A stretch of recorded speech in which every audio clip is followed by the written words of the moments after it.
Mais ce qui est nouveau maintenant, ce sont des Hegeliens libéraux du centre. Il y a tout un mouvement, par exemple, toute cette école, ce qu'on appelle en anglais Pittsburgh Hegelians, Brandom, John McDowell, et il y a pour les identifier, maintenant je parle comme membre de notre police secrète, comment identifier l'ennemi, le signe de reconnaissance, c'est précisément reconnaissance, recognition. Il y a deux traits de cette version libérale de Hegel. D'un côté, l'horizon politique ultime de Hegel, c'est celui de la reconnaissance libre. C'est pas enregistré là, ou quoi? Pas... Ça redémarre, c'est parti. Mais si vous êtes un bon KGB, vous avez une autre il y a partout. Non, sérieusement. Donc d'un côté, c'est ce libéralisme politique, Hegel, et de l'autre côté, c'est une neutralisation ontologique de Hegel. On dit, on doit totalement oublier ontologie ou quoi. Hegel, ça devient littéralement une philosophie du langage pragmatique, et la logique, ce n'est qu'une somme de toutes les façons possibles d'argumenter de façon rationnelle. Donc on dit, on doit totalement oublier toutes les thèses ontologiques. Hegel, c'est seulement un théoricien du discours rationnel qui donne toutes les versions. Et je crois que c'est ça la catastrophe véritable. C'est Hegel totalement neutralisé, disons, même d'une façon très naïve, tout l'aspect de cette violence excessive, lutte, ça disparaît. C'est un Hegel où on finit par se pâter, par oui, on est des amis, on se reconnaît, c'est horrible ça. Une autre chose, maintenant ça serait peut-être un peu problématique, mais j'espère que tu serais d'accord parce que c'est quelque chose qu'on a été accusé même par quelqu'un de nos élevés ensemble. Cette idée qui a besoin de la logique de Hegel, c'est abstrait, maintenant il y a des luttes concrètes. Comme un de nos amis a dit en Angleterre récemment, organiser la réunion des travailleurs à l'université, comment dire, de cleaning ladies, les femmes qui... Ça c'est plus important que d'écrire un livre sur Hegel, etc. Mon problème c'est ça, et on cite Marx, non? Je crois qu'on doit problématiser un peu ça. La grande thèse 11, non, les philosophes ont seulement interprété le monde, on doit le changer.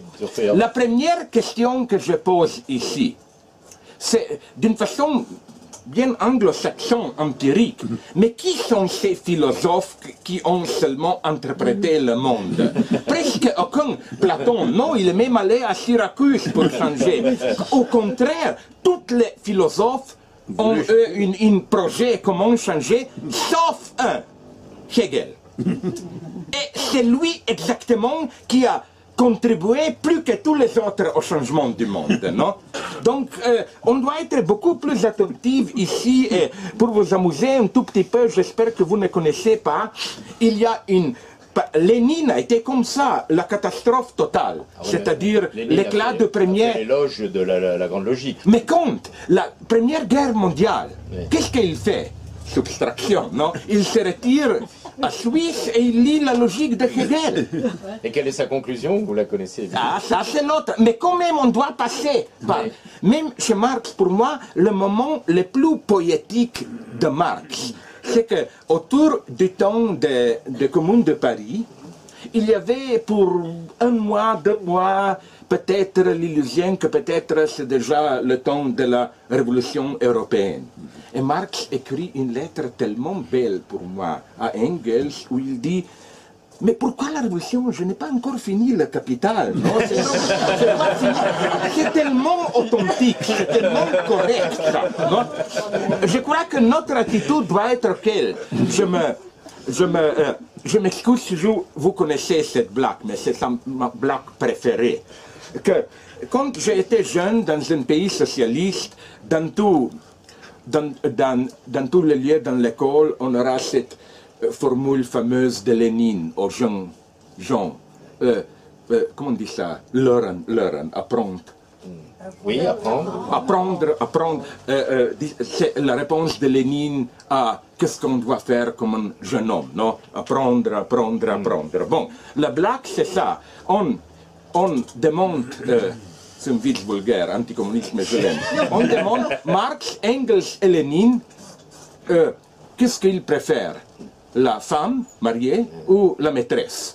Marx dit la femme, il était conservateur. Engels, plus un bon vivant, dit la maîtresse. Et Lénine répond les deux. On dit pourquoi Lénine? Il a été un ascétique, est-ce qu'il était un pervers secret? Et on a dit pourquoi? Mais pourquoi? Lénine répond pour que je puisse dire à ma femme que je suis chez ma maîtresse et à ma maîtresse que je suis près de ma femme. Et on lui demande mais qu'est-ce que tout fait pendant.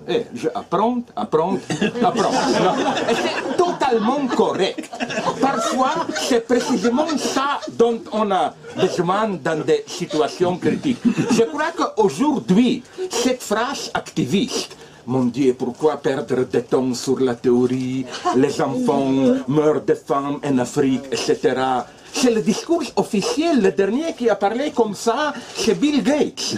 Pourquoi? Parce que c'est toute une série d'arguments contre-théorie. On dit, c'est une crise terrible, donc tous les gens honnêtes doivent se rassembler, ça n'importe pas, capitalistes, les riches, les banquiers, les organisations humanitaires, le gouvernement, pour qu'on fasse quelque chose. Et l'idée, c'est précisément on doit agir pour ne pas penser. Donc je crois qu'il y a peut-être des situations où on doit précisément dire, peut-être on a essayé de changer le monde trop vite et peut-être on doit l'interpréter un peu plus. Non, on ne doit pas avoir de peur à faire ça. Et tous les grands marxistes le savent très bien, oui. Juste un mot, parce que peut-être les gens ne le savent pas. La conclusion de Lénine, quand il lit dans les circonstances que vous évoquez à son exil en Suisse, La Grande Logique, et on le sait parce qu'il avait pris plein de notes, et qui sont, j'espère qu'on les republiera un jour, et à la fin il dit personne ne comprend Marx s'il n'a pas lu et compris toute la Grande Logique de Hegel. Maintenant, je veux dire quelque chose pour laquelle tu vas m'arrêter à la sortie. Je crois que malheureusement, Hegel lui-même, je crois que la limite de sa compréhension de Hegel, c'est la catégorie quand même de ce qu'on appelle en allemand Wechselwirkung. Réaction, contre-réaction mutuelle, qu'il y a quelque chose quand même qui manque. Oui, mais c'est quand même un hommage à la théorie, c'est ça que Non, absolument, absolument, oui, absolument. Bon, pour... À condition qu'elle soit vraie. Voilà. Quoi? Et la théorie. Oui, parce qu'il a dit aussi, Lénine, la théorie est toute puissante parce qu'elle est vraie. Voilà. Mais le problème c'est parce qu'elle est vraie. Oui, mais qu'est-ce que tu penses de cette thèse? C'est problématique. Non, je ne suis pas contre, mais c'est une question très sérieuse, comment l'interpréter. Parce que je peux imaginer une situation où la vérité au niveau vulgaire des faits, c'est vrai, mais à un niveau positiviste, mais c'est faux politiquement. Par exemple, pour te donner un exemple que j'utilise toujours, la fin de la République démocratique d'Allemagne, il y avait d'un côté les annexionnistes. On ne doit que rejoindre l'Ouest. Il y avait Heiner Müller et quelques utopiens qui pensent peut-être c'est une chance unique d'un autre socialisme, bien que Heiner Müller et ses amis ont été peut-être des utopistes, bien que la vérité a été du côté des annexionnistes pro-occidentaux, mais quand même il y avait un élément de vérité. Ce que sous une forme utopique négative a été sauvé par Heiner Müller, c'est l'ami, c'est simplement cette idée que non, le capitalisme libéral n'est pas la réponse finale, non, que des problèmes existent. Si je peux maintenant seulement finir, donc je veux passer sur cela, comment la même liste que tu as décrit, qu'on peut définir presque toutes les philosophies après Platon comme réfutation de Platon, exactement la même chose vaut pour Descartes et aussi pour Hegel. Presque toute la philosophie après Hegel, c'est une espèce de anti-hegelianisme. Deux choses seulement. Premièrement, la question très élémentaire. Pourquoi Hegel? Pourquoi, comme je dis parfois même, revenir à Hegel? Parce que c'est une thèse un peu problématique pour des marxistes orthodoxes. Je veux me couvrir devant une autorité, je veux me référer à toi. tout dit contre cette idée historique d'un développement organique historique vers le communisme, etc.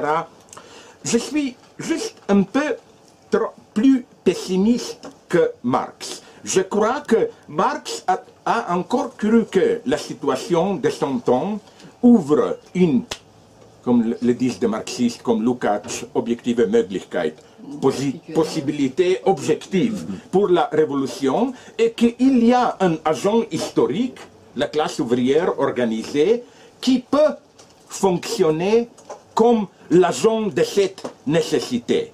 C'est une position totalement interdite par Hegel. Hegel est beaucoup plus ouvert à la contingence. Deuxième raison pourquoi revenir à Hegel. Je crois qu'aujourd'hui, notre situation est d'une certaine façon beaucoup plus proche à celle de Hegel, pour simplifier les choses jusqu'au bout. Quelle est la situation hegelienne? Il y avait un grand essai de la libération. Et Hegel le pense, je suis un vieux jacobin comme toi, je ne suis pas d'accord avec Hegel, mais la vision de Hegel a été que ça a fini par un échec, la terreur, blabla, mais quand même, on doit admettre que Hegel n'a jamais tiré la conclusion ou bien conservative, donc la révolution a été une catastrophe, on doit revenir, mais aussi il a toujours rejeté la version libérale, le rêve idéologique de 1989 contre 93. C'est-à-dire la première étape, c'est bon. Non, Hegel a vu absolument la nécessité, et le problème de Hegel n'est pas, c'est dans ces conditions de l'échec, comment sauver l'héritage de la révolution, comment la répéter. Et je crois qu'aujourd'hui, c'est ça exactement notre problème. Dans le XXe siècle, il y avait un effort gigantesque de libération. Bon, on ne doit pas le discréditer totalement. Il y a quand même quelques résultats, éducation, etc. Mais disons, à la fin, ça a fini, stalinisme, blabla, Deng Xiaoping, dans un échec. Et précisément, comment insister sur cet héritage? On ne doit pas dire, oh, le jeu est fini. Même pour vous dire brutalement, il est un crétin demi-honnête. Francis Fukuyama. Pourquoi? Quand il m'a dit, même Fukuyama n'est plus fukuyamaïste. Il reconnaît aujourd'hui que des problèmes d'écologie, de biogénétique, de propriété intellectuelle, que c'est une limite insoutenable pour le capitalisme libéral, que ça ne marche pas. Donc, c'est ça pour moi, répéter. La chouette de Minerve est passée sur Fukuyama aussi. Oui, là. Oui. La chouette de Minerve est passée aussi, venue éclairer Fukuyama le lendemain matin. Je ne suis ici qu'un bon marxiste parce que Marx a toujours souligné qu'on peut, ça a été son cas à propos de Balzac, qu'on peut apprendre beaucoup plus des conservateurs honnêtes qui confrontent les antagonismes. C'est beaucoup mieux les conservateurs honnêtes, pas des réactionnaires, mais des conservateurs par rapport aux libéraux plates qui veulent seulement des progrès, etc. Donc, pour finir, je ne dis pas que Hegel le sait tout, et je cite quelque part dans mon livre, c'est très intéressant, comme tu l'as souligné, de le voir comment ouverte Hegel, par exemple, Hegel n'a absolument pas pensé que c'est la fin d'histoire. Dans le préface de son lecture sur l'histoire, sur philosophie de l'histoire, il dit des choses extrêmement intelligentes quand il parle des États-Unis et de la Russie. Il dit, c'est trop tôt de définir la structure rationnelle. On est trop tôt, il dit, c'est pas mauvais, hein? Il dit ça en 1820, il dit, c'est le prochain, le 20e siècle qui serait le siècle de la Russie et des États-Unis. C'est trop tôt. Un autre exemple, dans la philosophie de nature, mais presque sur chaque page, il dit, on ne le sait pas assez. Donc Hegel n'a pas le savoir absolu, je ne veux pas perdre maintenant, mais c'est absolument pas cette connerie où un crétin à Berlin a pensé qu'il sait tout, etc. Non, c'est pas ça. La chose intéressante, c'est ça pour moi. Que la grandeur de Marx quand, après le fiasco de 1848, il revient aussi à la... Ça a été Marx en Suisse, non, à Zurich, non? Parce qu'il s'est retiré, il a recommencé, c'est ça, Grundrisse Capital. Il s'est retiré, il a recommencé à lire la logique de Hegel. Et la grandeur de Marx, c'est de montrer, c'est un point très beau, développé par mon ami marxiste américain Frederick Jameson, que, en ce qui concerne l'économie, Hegel, c'est pas que Hegel n'a pas... Non, Hegel n'a pas été assez hegelien là. Qu'il y a un aspect... C'est pourquoi dans tous les passages clés du Capital, et spécialement Grundrisse, il y a des références hegeliennes. Par exemple, quand Marx décrit le passage de l'argent au capital, c'est tout à fait dans le terme hegelien. La substance, la neutralité de l'argent devient sujet de son propre automouvement, etc.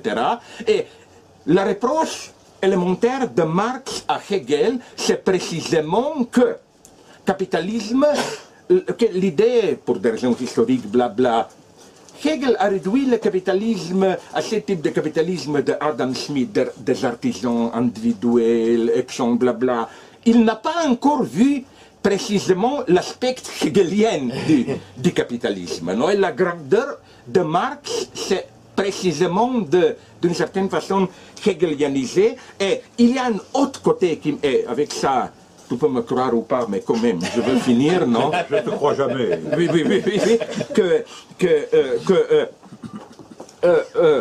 ah oui, tu as dit qu'on est des compagnons, non? Je dirais plutôt qu'on est compagnons de route, non? Maintenant, on peut être amis, mais dans 30 ans, c'est bien ou toi ou moi qui serait à Goulag, envoyé par Mais pour le moment, on est des grands amis, non? Non, mais sérieusement, c'est pourquoi, et je le répète aussi dans ces livres, le moment crucial de Hegel repris par Marx, la théorie du fétichisme des marchandises par Marx, c'est d'une actualité extrême. Pourquoi? C'est pas la naïveté bête, au sens que les gens, dans leur expérience quotidienne, ne voient pas. Non, c'est beaucoup plus raffiné. La thèse de Marx, c'est déjà formidable. Le début même de ces sous-chapitres sur le fétichisme des marchandises, Marx dit, dans la première approche, une marchandise apparaît un phénomène tout à fait ordinaire. Mais l'analyse montre que c'est un objet très étrange, plein de moments théologiques, etc. Utilité métaphysique. Oui, c'est-à-dire, la thèse est très belle. C'est que, précisément, dans notre idéologie quotidienne, on ne voit pas l'aspect métaphysique. Marx n'est pas un idéaliste, mais où est cet aspect métaphysique? Dans la réalité sociale elle-même, la thèse de Marx, c'est très belle. C'est qu'un sujet bourgeois typique, au niveau quotidien, on ne croit pas où la marchandise c'est un objet magique. Non, l'argent c'est un instrument d'acheter, c'est très sens commun. Mais dans la pratique, l'illusion, c'est pas simplement l'illusion véritable dans la tête. C'est une illusion matérialisée dans la pratique sociale elle-même. Donc le très beau paradoxe marxien, c'est qu'on peut être d'un sens commun totalement correct dans la vie explicite, mais on pratique l'idéalisme. L'idéalisme, c'est dans la structure de la pratique sociale. Et je trouve ça absolument crucial, spécialement aujourd'hui, dans notre âge cynique. Il y a une autre blague, très brève, je le cite tout le temps, peut-être vous la savez, qui est parfait, comment l'idéologie fonctionne aujourd'hui. Vous connaissez, j'espère, c'est quand même un grand type, Niels Bohr, physique quantique. Il a, soit dit en passant, est-ce que vous ne le savez pas, il a donné une réponse formidable à Einstein qui a dit, mais Dieu ne triche pas, Dieu ne joue pas. Vous savez quelle a été la réponse de Niels Bohr? Tu ne dois pas donner des ordres à Dieu ce qu'il doit faire. Dans un style de Malebranche. Bon, l'histoire, c'est ça. Une fois, j'ai lu ça dans une biographie de Niels Bohr, une fois il a été visité dans son dacha, petite maison dans la campagne, avec un ami, un autre scientifique, qui a vu là au-delà de la porte d'entrée, qu'on appelle ça, de cheval. Qu'est-ce qu'on met sous le... Les éperons. Oui, oui. Est-ce qu'ici aussi, en Europe centrale, on met ça, c'est une entité de superstition. L'idée que si on ça au-delà de la porte, ça prohibit les mauvais... Oui, ça interdit aux mauvais d'entrer. Et donc, l'ami dit, scientifique dit, demande, mais pourquoi tu as ça? Est-ce que tu es superstitieux? Est-ce que tu es crétin? Il dit, bien sûr, je n'y crois pas. Je ne suis pas, je suis scientifique. Il dit, mais pourquoi donc tu as ça là? La question, la réponse. Il dit, je n'y crois pas, mais on m'a dit que ça fonctionne même si on n'y croit pas. C'est ça l'idéologie. C'est ça aujourd'hui, liberté et démocratie. On est tous cyniques, mais on fait comme si on n'y croit pas. Non? Et on peut vraiment apprendre beaucoup. Et dans ce sens, on doit lire. Je ne dis pas, j'essaie même à être critique. J'ai des points très précis, les points critiques à propos Hegel, etc. Non, mais de ces points précis, je crois que Hegel, comment le dire, n'est pas mort, et j'aime beaucoup, j'ai utilisé ça dans un autre livre, Adorno, dans son petit livre, Les 3 essais sur Hegel, il dit que c'est totalement erroné, cette question historiciste, arrogante. Qu'est-ce que Hegel, qu'est-ce que ça veut dire de notre vue? Qu'est-ce que ça peut nous dire encore aujourd'hui? Adorno dit, c'est quand même beau, qu'on doit renverser la question. Notre contemporanéité, qu'est-ce que ça veut dire aux yeux de Hegel? On doit retourner la question. Plus que jamais, on doit faire ça aujourd'hui. Et voilà. Bravo. Si on va éditer ça, je veux qu'on y mette le mot final des camarades Staline. On était accompagnés par un applaudissement Unanime. Unanime, oui. Ah non, mais Staline, là, il fait, tu ne le sais pas, il fait une chose géniale, là.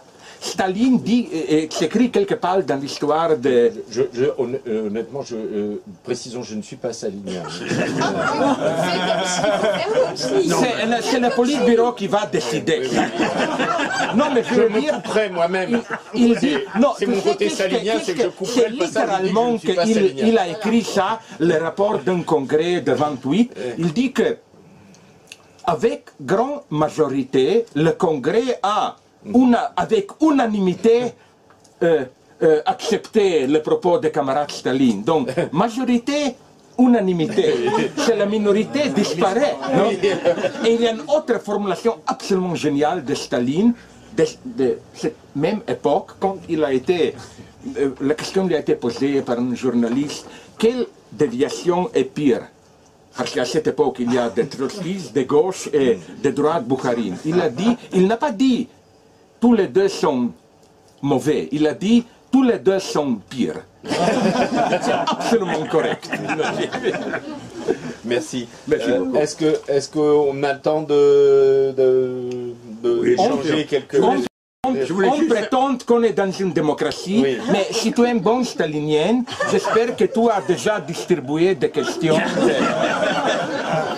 C'est là que, là aussi, je couperai, parce que, évidemment, sans ça, je suis surveillé. Non, mais moi, je voulais quand même faire une remarque intercalaire de façon à lui donner des raisons de préparer ma venue au Goulag. Oui. Tu n'as pas répondu à ma question. Qui était la question de... La question de savoir si Hegel, c'était une théorie de l'impossible substituée à une théorie de la possibilité. Désolé, je vais être vraiment vite. Je crois qu'on peut vraiment... De quelle façon? Tout le mouvement dialectique, c'est que on a un concept et on essaye à l'actualiser, réaliser et on bute sur un impossible. Mais pourquoi est impossible irréductible? Par exemple, à la fin, on n'obtient pas une réalité qui correspond parfaitement à ce concept. À la fin, le résultat, c'est toujours qu'on doit laisser tomber le concept lui-même et passer à un autre concept. Par exemple, la théorie hegelienne d'État c'est bien sûr à la recherche d'un état rationnel, etc., de la réconciliation. Et le résultat de Hegel, c'est pas à la fin ce qu'il écrit là dans la philosophie de Dirac, que c'est... Non, c'est la limite, c'est pourquoi on doit passer dans la communauté religieuse, même ça ne fonctionne pas, on doit passer à la logique. Non, je crois que l'impossibilité est irréductible. À la fin de la logique, c'est déjà Lénine, il a perçu très bien ça, que là, à la fin de la logique, l'idée absolue, c'est simplement une description abrégée du chemin. C'est pas... Non, l'impossibilité est irréductible, c'est pourquoi la métaphore de Hegel, c'est toujours une circulation répétée, et une fois, dans mon conflit amical il y a 30 ans avec Jacqueline Miller, quand il a dit, mais quand même, la métaphore hegelienne, c'est le cercle des cercles, et la métaphore de Lacan, c'est de 8 intérieurs. Je le cite quelque part, non, Hegel dit, le modèle de dialectique, c'est le 8 intérieur, il le dit.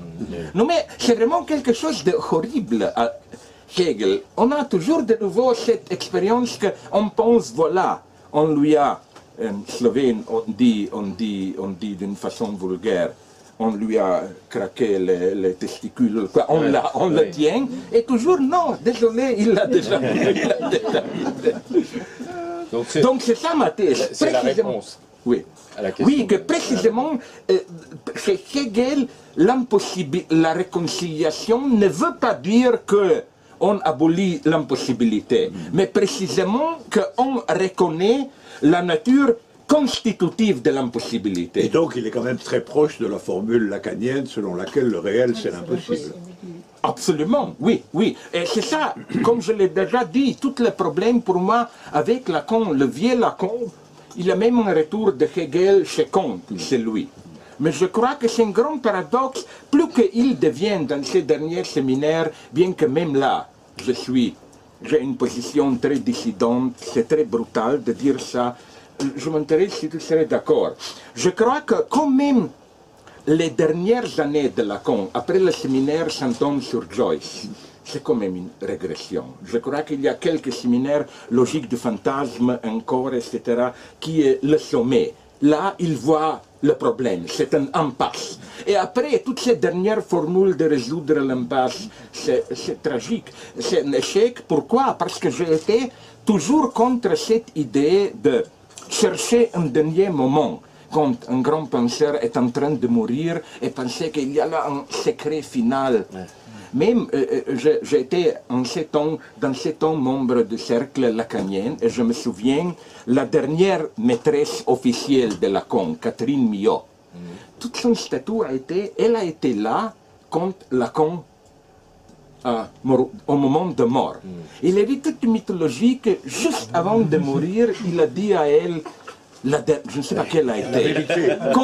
Quand même le rapport sexuel avec toi existe ou pas. Toute son carrière a été d'expliquer quel est le secret que... Non, je ne crois pas ça. Je ne le crois pas ça. Il y a avec beaucoup des auteurs où la logique est bien différente. Il a une grande tension, c'est le moment authentique, et les dernières années, c'est plutôt une régression. Je pense que c'est parce qu'il y a aussi là une question hegelienne. Tu as parlé justement de la question de la fin. Et c'est un grand opérateur à partir duquel on peut interroger Hegel. Puisque dans la conception classique, il est considéré comme le théoricien de la fin de l'histoire, ou, en prenant un autre exemple très simple, la fin de l'art. Or, en réalité, on sait très bien que c'est toujours un malentendu, parce qu'en réalité, il n'y a pas de fin. Il n'y a pas de fin au sens du réel. Voilà un de nos ennemis. Ok, dans ma magnitude extrême, non, je te laisse finir. Laisse-moi finir, parce que c'était une question que je t'adressais. Il me semble que, en réalité, la fin de Lacan, par exemple, dont tu viens de parler, c'est le moment où la figure qui surgit, c'est la figure de Oedipe Apollon. C'est-à-dire, il va y avoir une disparition énigmatique, en réalité. Oui. Il va y avoir une disparition énigmatique dont on ne sait pas si elle est la fin ou de quoi elle est la fin. Bien sûr, on peut dire Lacan est mort, empiriquement. Oui. Mais si on pose en termes de l'œuvre, je pense que l'œuvre elle-même Et il aura attesté jusqu'au bout de l'impossibilité de sa fin. C'est ça le problème. Oui.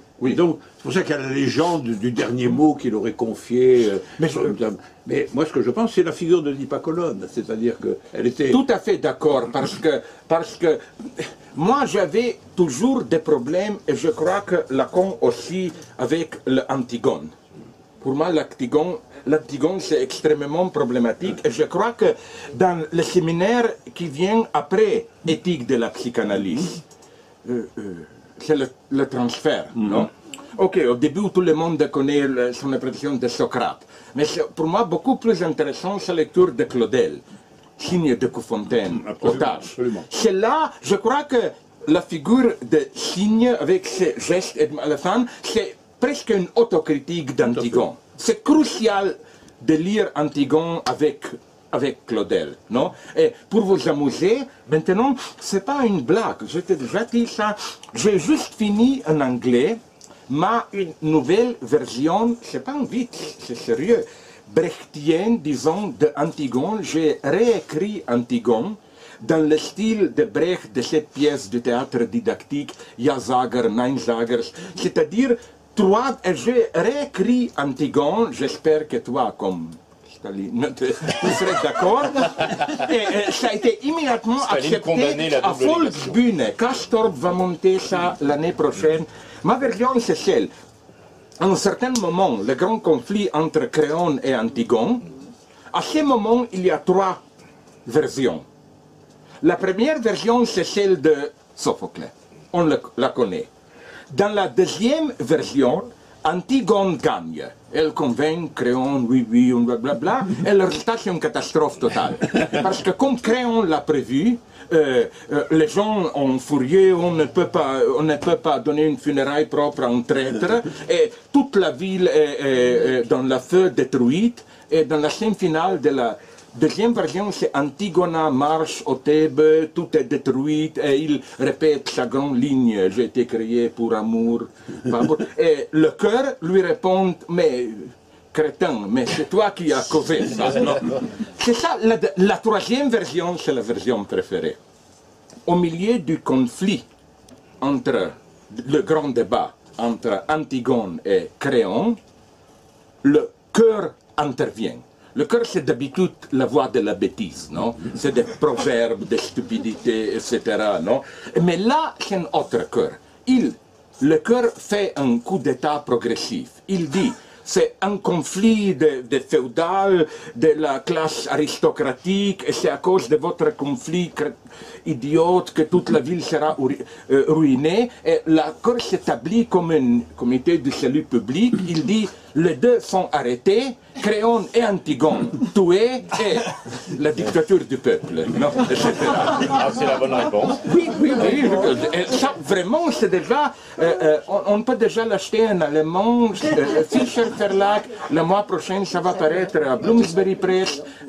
Parce que j'espère que ça sera donné à Paris ou en France. Si quelqu'un veut le faire, voilà, je fais un peu de propagande. Je voulais juste rappeler une petite chose, c'est que, pour parler de 2 personnes, on a parlé, je ne sais pas du tout pour avoir le dernier mot, mais pour clarifier un point où il y a peut-être un malentendu,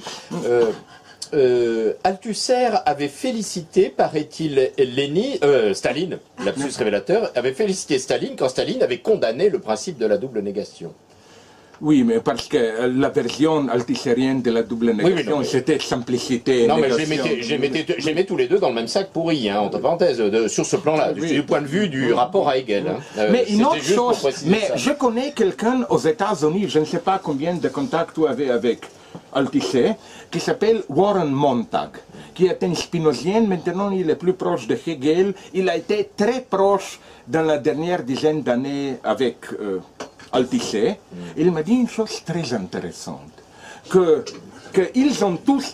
tout est changé 1973 avec ce livre formidable qui est vraiment un des meilleurs livres sur Hegel, Gérard Lebrun, La patience du concept, qu'ils l'ont tous lu, c'est-à-dire Althusser, Balibar, Pierre Macheret, qui a écrit avant Hegel contre Spinoza.